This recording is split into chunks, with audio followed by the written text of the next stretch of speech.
We're going to be starting with a sumo squat with rotation. So for that, I want our feet nice and wide, toes pointed towards the outside a little bit. And as we sink down, driving those hips low, keep that chest up, push those knees out with your forearms. You're going to feel that nice deep stretch in your groin. And then whenever you're ready, we're going to bring one palm up in front of us, and we're going to rotate to one side, come back to center, other palm up, rotate towards that other side, come back to center, stand on up. Sinking down again, pressing out with those knees, one palm up. And as we go into this rotation, use that other arm inside of that knee to help you get a little bit more leverage into that rotation. As always, working with any limitations that you may have, it may feel a little bit more comfortable if your chest is lower and that hand's going high. That's absolutely okay. As always, I want you to manipulate any of these stretches as you see fit so that you're getting the stretch that you need here today. All right, stand on up, shake out those legs. Next, we're coming into our world's greatest stretch. We're gonna stand up nice and tall and just follow along here, starting with that knee hug on one side. We're gonna lunge that leg forward and then keep that back leg as straight as you can as you bring both hands down in front of your body. Now, we're gonna open up that chest towards that front knee. Again, trying to lock out that back leg. When you're ready, untwist yourself, then shoot your hips back, straighten your front leg, and pull those front toes up towards your shin. You're gonna feel that stretch in your front leg hamstring. From there, we can lunge forward again, both hands flat on the floor, front foot goes back, walk your hands back to your feet. Stand on up, rinse and repeat, other side. Standing on up, nice and tall knee hug. Lunging it forward again, try to keep that back leg as straight as possible as we sink those hips low. You should feel this all around that hip girdle. And then we're gonna open our chest up towards that front knee. Again, locking out that back leg. Untwist yourself, shoot your hips back, straightening that front leg, pulling those toes up towards your shin. Lunging forward one more time. Again, hands on the floor in front of you, front leg goes back, walk those hands back, and then shake it all out. Next, we're coming into our down dog. So for this position, we can go ahead and get our palms flat on the floor here, walk those feet back a little bit, and we can start by just pedaling our heels up and down, getting into those calves a little bit, sinking into the back of our legs some. Reminding us to take a nice deep breath here in this inverted position in the nose and out of the mouth. Letting it go. Good. Next, we want to push our chest back towards our thighs. You're going to feel that a little bit more in our shoulders and our upper back here. Again, you can have that soft bend in your knees. Again, whatever feels most comfortable for you here. There should never be any pain with any of the stretches that we get into. So if you do experience that, make sure to come out of that stretch and orientate yourself differently to find a different stimulus. Next, we're going to be staying back up. Shake out those arms real quick. We're coming with our arm across the chest. So standing up nice and tall, we're going to pull that arm across the chest, and you can choose pulling that up underneath your chin, pulling it down across your chest, hiking your shoulder up, pulling your shoulder down. Any of those combinations, find an area that's going to be a little bit tight for you. And then I just want you to breathe into it. Again, those deep breaths in the nose and out of the mouth, calming down that breath.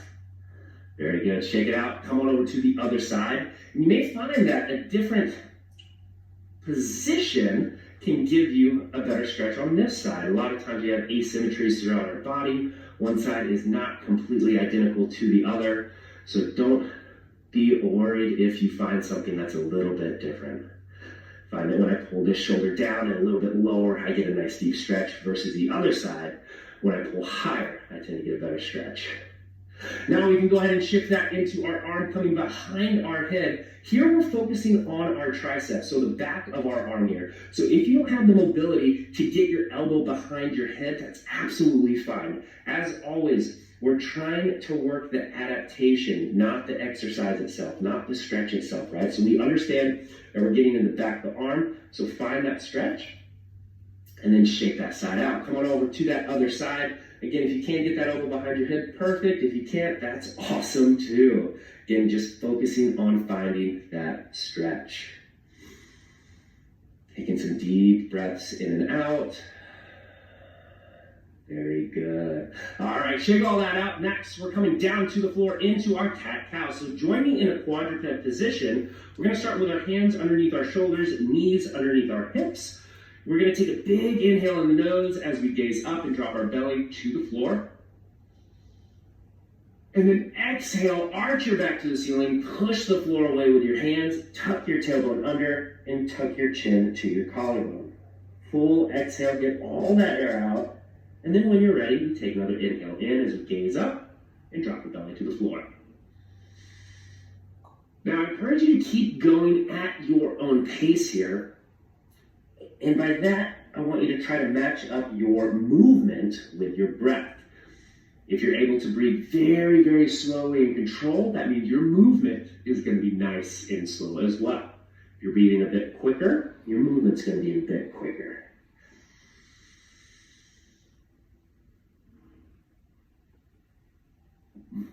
Last exhale. Very good. Shake it out. Next, we're going to stay in our quadruped position, but we're going to go into a T-spine rotation. So for this, what I want us to do, we're going to shift our hips back over our heels. One hand is going to come behind our head. We're going to rotate our elbows close together, closing off the chest, and then pushing the floor away, opening ourselves up. Slow and easy, closing the chest off, and then opening yourself up. Now, be mindful of the range of motion you're putting yourself in.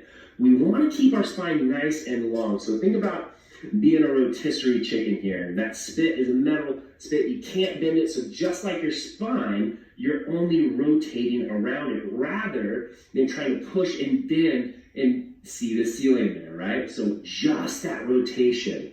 If that's more limited range of motion for you, that's fine. That's what we can work on here, is improving that thoracic mobility, but only if you keep that form nice and tight. Let's go ahead and shift on over to the other side. If you need to shake out your arms, shake out your arms. Then again, shifting those hips back over the heels, hand behind the head. I'm just gonna, again, nicely, easily rotate, closing and opening up that chest. I encourage you to exhale as we look up. Usually when we push into these stretches, if we can get that exhale and then maybe hover at the end there without any air in our system, we can get a little bit deeper into that range of motion.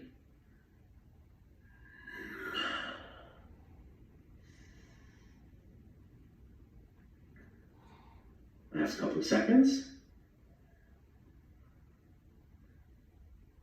Good. Let's flip it onto our back. We're going supine hamstring stretch. So here, choose your favorite leg. We're going to pull it on up. Try to straighten that leg as we interlace our fingers behind it. We're going to pull those toes down towards our shin and pull that leg lightly towards our chest, feeling that stretch in our hamstring. Now, if you want to do this statically, you can absolutely do that. We're just going to hold that with consistent tension the entire time. However, if you want to make it dynamic, as always, it's going to be a couple seconds on and then a couple seconds off the stretch so we can bend out of it. Then we'll straighten and pull to come in it again. Then relax and bend. And remembering, being very, very cognizant of what your goal is with this stretch session. If we're doing it as a warm-up for another workout, we want to make sure that we keep the majority of these stretches dynamic in nature, as static stretching has been shown to reduce power and strength output. And that's something we definitely don't want before our workout. Let's go ahead, when you're ready, switch sides. So other leg is going to be coming up. Again, encouraging you to pull that toe down towards your shin a little bit more. And if you tend to have tight calves, you may even feel a nice stretch there in the top of your calf.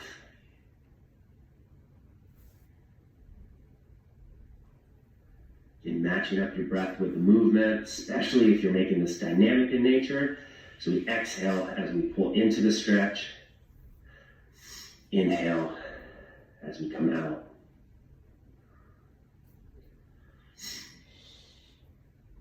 If that bottom leg is just being lazy and flopped, that toe is flopped out to the side, I want you to make sure you're engaging that leg as well.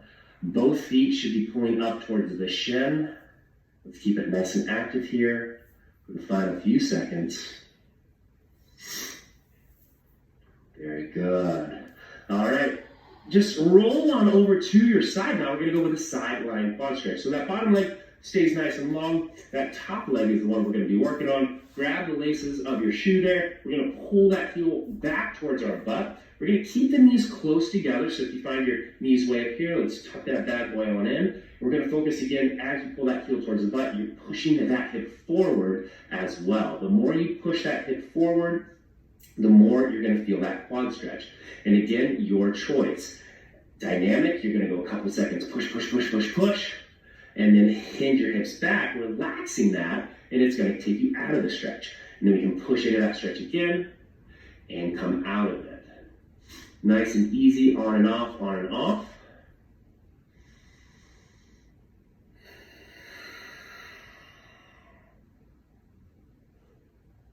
Very good. Let's roll on over to the other side. Same thing on this one. Again, bottom leg is long. Top leg is the one we're stretching. Heel is pulled towards the butt, pushing that hip forward. Now, I also encourage you to see what's going on up here in your shoulder as you're stretching out that quad.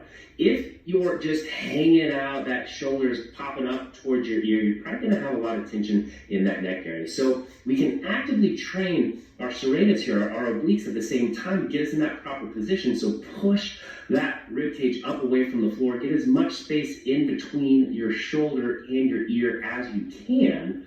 And that's going to start to build that strength here. So if you ever find yourself chilling in this position, let's push up out of it. Train our bodies to be nice and strong here and keep those little kinks out of our neck. A few more seconds here, then we're going to shift into a calf stretch. So let's go ahead and do that now. We have a couple options. If you want to use the ground as leverage, we can keep our hands on the floor. And then just one at a time, we're going to stretch one of those calves by keeping that leg nice and long, pushing that heel towards the floor. If you're wanting to use a wall for leverage, maybe a chair, or just stand up and wedge yourself in between your feet, use yourself for leverage there, you can absolutely do that as well if this is more comfortable. Regardless, though, again, we're trying to keep that heel wedged into the floor and that back leg long. Let's go ahead and switch sides, keeping everything nice and balanced. Again, pushing into this stretch with as much or as little effort as you need to find the intensity of the stretch that's going to help it relax. And you feel that nice and tight. I want you to breathe at that end range. So deep breath in, all the way out. Let it go. Sink into that stretch a little bit deeper. That's it. Very good. Let's switch legs again. This time we're going to go into our Achilles stretch. So here, everything is the same except that back leg is going to bend. Now that knee is going to push down into the floor. Heel stays wedged into the ground. And you're going to find that the stretch goes lower now, right above our heel into that Achilles tendon. Very good. As we lightly come up, I want you to point your toe into the floor, get a few ankle rolls to the outside, and then a few ankle rolls back to the inside before switching sides. So nice, easy push down towards the floor with that knee. Heel stays locked onto the ground. Deep breath in. Let it go. Sink a little bit lower if you can, even just a millimeter. And then lightly point that toe into the floor. A few ankle rolls to the outside and a few ankle rolls to the inside. And then we'll stand nice and tall, finish off with a couple deep breaths together, breathing in and out of the nose. So let's take that deep breath in. Hold it at the top. And exhale out. Push those arms wide, wide, wide as we do. Stretch as far as you can. And one more time. Deep breath in. Hold it at the top. Sipping a little more through the mouth. And stretch and slowly let that air seep fully out of you. And that is it for us today. Thank you so much for joining.